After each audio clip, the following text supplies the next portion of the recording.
जनहित में इस वक्त की बड़ी खबर आ रही है, सीधे उसका हम रुख करने वाले हैं। 30 मार्च को पीएम मोदी नागपुर में आरएसएस के हेडक्वार्टर जाने वाले हैं। नागपुर के रेशमबाग में आरएसएस का मुख्यालय है। पीएम मोदी वहां पर जाने वाले हैं और प्रधानमंत्री बनने के बाद यह पहला मौका होगा जब नरेंद्र मोदी आरएसएस के दफ्तर जाएंगे 30 मार्च को। सीधे चलते हैं, मेरी सहयोगी पॉलिटिकल एडिटर मेघा प्रसाद इस वक्त हमारे साथ जुड़ चुकी हैं। मेघा, क्या कार्यक्रम है प्रधानमंत्री का? 11 साल में पहली बार आरएसएस दफ्तर जा रहे हैं प्रधानमंत्री नरेंद्र मोदी। जी चित्रा, ये बहुत बड़ी खबर है क्योंकि 11 साल में पहली बार प्रधानमंत्री रेशमबाग जाएंगे। रेशमबाग जो आरएसएस का हेडक्वार्टर्स है नागपुर में। सबसे पहले चित्रा, मैं आपको उनका स्केड्यूल बता दूं। जो स्केड्यूल हमारे पास अभी एक्सक्लूसिव जानकारी है जो एबीपी न्यूज़ के पास आई है। प्रधानमंत्री लगभग 8:30 बजे सुबह 30 मार्च को नागपुर में लैंड करेंगे और उनका पहला स्टॉप उनका पहला स्टॉप ही स्मृति मंदिर है। स्मृति मंदिर जो कि रेशमबाग में है। अब स्मृति मंदिर की क्या इंपॉर्टेंस है वो मैं आपको समझाती हूँ, लेकिन स्केड्यूल आगे बढ़ती हूँ। स्मृति मंदिर में 9 बजे के आसपास प्रधानमंत्री पहुंचेंगे। उसके तुरंत बाद और बहुत छोटी और ब्रीफ सी फंक्शन होगी स्मृति मंदिर में।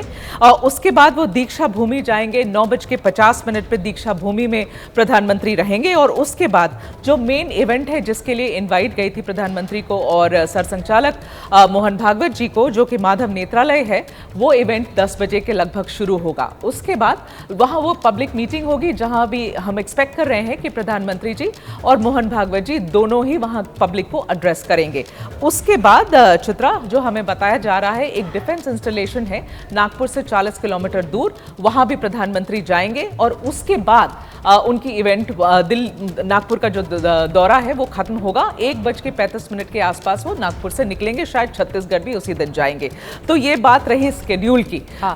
मेघा, 6 महीने के बाद आरएसएस अपने स्थापना के 100 वर्ष पूरे करने जा रहा है। ऐसे में नरेंद्र मोदी का 11 सालों के बाद पहली बार पीएम पद के तौर पर, प्रधानमंत्री के तौर पर आरएसएस दफ्तर जाना, इसके मतलब मायने किस रूप में समझे जाएं? जी चित्रा, मतलब मायने मुझे लगता है यहाँ इसकी इम्पोर्टेंस इतनी ज़्यादा है क्योंकि 11 साल में प्रधानमंत्री पहली बार, ये एक बात है। दूसरी बात है, प्रधानमंत्री के तौर पर पहली बार वो रेशमबाग जाएंगे, आरएसएस हेडक्वार्टर्स जाएंगे। आपको याद होगा जब उन्होंने प्रधानमंत्री का पदभार संभाला था उसके तुरंत बाद नागपुर का एक दौरा लगा था और बहुत एक्सपेक्टेशंस थी कि प्रधानमंत्री आरएसएस हेडक्वार्टर्स जाएंगे, लेकिन वो हुआ नहीं।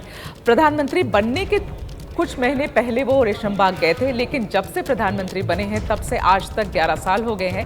ये पहली बार प्रधानमंत्री रेशमबाग जाएंगे। अब इस दिन की भी मैं आपको इंपॉर्टेंस थोड़ी सी समझा दूं। ये 30 तारीख है। 30 तारीख गुड़ी पड़वा भी है, महाराष्ट्र के लिए बड़ा त्यौहार का दिन है।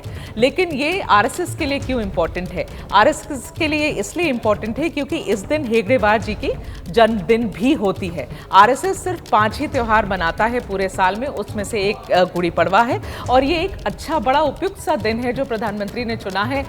देर आए दुरुस्त आए के तरह से समझिए चित्रा, तो जो दिन चुना है वो हेगड़ेवार जी की बर्थडे है और हेगड़ेवार जी को वैसे संस्थापक ही, आरएसएस का संस्थापक के ही रूप के तरीके से देखते हैं। तो ये जो स्मृति मंदिर है वो केशव हेगड़ेवार जी की अंतिम संस्कार वो स्मृति मंदिर पे हुई थी। वहाँ बहुत बड़ा स्टैचू है उनका और कांस्य की मूर्ति है हेगड़ेवार जी की, जहाँ पर वो माल्यार्पण करेंगे और पुष्प अर्पण करेंगे। उसके बिल्कुल सामने गुरु गोलवलकर जी का भी अंतिम संस्कार हुआ था। सिर्फ हेगड़ेवार जी और गुरु गोलवलकर जी का ही अंतिम संस्कार ये जो लॉन है, जो मैदान है रेशमबाग का, उसमें हुआ था। ये प्राइवेट लैंड में आरएसएस ने डिसाइड किया है। उसके बाद किसी की भी अंतिम संस्कार वहां नहीं की जाएगी। तो प्रधानमंत्री ने ये जो जगह चुनी है और जो दिन चुना है, गुड़ी पड़वा भी है और बर्थडे भी है, जन्मदिन भी है हेगड़ेवार जी का, तो ये एक बात है। दूसरा, इसकी मायने देखिए, पॉलिटिकल एडिटर हूं तो थोड़ी पॉलिटिकल मायने भी बताना चाहूंगी चित्रा। पिछले 3 महीने में प्रधानमंत्री ने ये तीसरी बार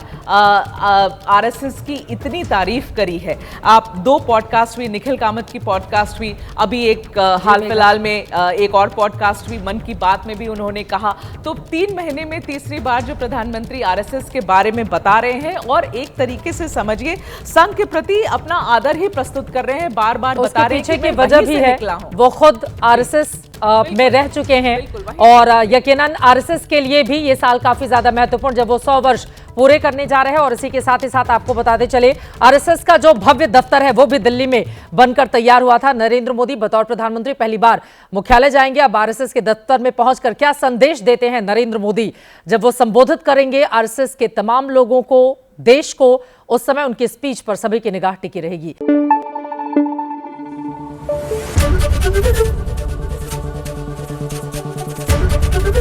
एबीपी न्यूज आपको रखे आगे।